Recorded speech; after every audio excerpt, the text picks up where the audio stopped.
আমি নৌ পুলিশের থানার একটি আবেদন করছি। মাননীয় প্রাণী সম্পদ মন্ত্রী, আপনার আন্ডারে আছে নাকি থানা পুলিশ কিছু? মুরগি নিয়ে আসি আমি, পুলিশ তো আমার সাথে নাই।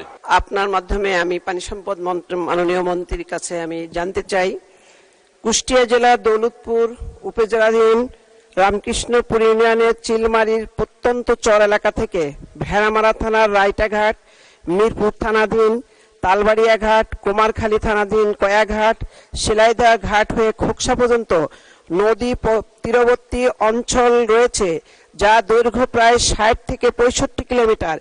এই নদীর বাঁক অনুযায়ী বর্তমান গুরুত্বপূর্ণ ভৌগোলিক অবস্থান নদীপথের এই রুটটি রাজশাহী সেই রিজিয়নের নৌ পুলিশের তত্ত্বাবধানে লক্ষ্মীকুণ্ডা নৌফাঁড়ির পুলিশ কার্যক্রমে পরিচালিত হচ্ছে, যার অবস্থান ঈশ্বরদী এবং পাবনা। কিন্তু আমাদের ভেড়ামারা এবং এই তালবাড়িয়া বা দৌলতপুরে নৌ পুলিশের থানা না থাকার কারণে এখানে দিন দিন এই পুলিশের যে অবৈধ দৌরাত্ম্য বেড়ে যাচ্ছে সন্ত্রাসীদের, এতে করে প্রতিদিনই সেখানে গোলাগুলি বা মাননীয় সদস্য, জি আপনি প্রশ্ন করবেন পানি সম্পদ মন্ত্রীকে। জি, পানি সম্পদ, প্রাণী, মৎস্য এবং পানি সম্পদ মন্ত্রীর প্রশ্ন। পানি সম্পদ মাননীয় মন্ত্রীকে। উনি নৌ পুলিশের কি করবেন?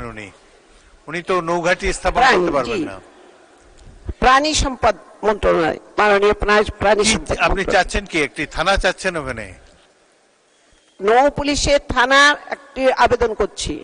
মাননীয় প্রাণী সম্পদ মন্ত্রী, আপনার আন্ডারে আছে নাকি থানা পুলিশ কিছু?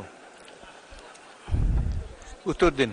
না, এটা মুরগি নিয়ে আসি আমি, পুলিশ তো আমার সাথে নাই। তারপরেও ওই এলাকায় যদি মাননীয় স্পিকার আমার এই রিজার্ভের মাস্টার যদি কেউ ধরে, ওই উসুল্লায় যদি রিকোয়েস্ট করে স্বরাষ্ট্রমন্ত্রী রিকোয়েস্ট করতে পারি কিছু পুলিশ পাঠানোর জন্য। ধন্যবাদ। এছাড়া আবার কিছু করার নাই। ধন্যবাদ। স্বরাষ্ট্রমন্ত্রীকে বলবেন।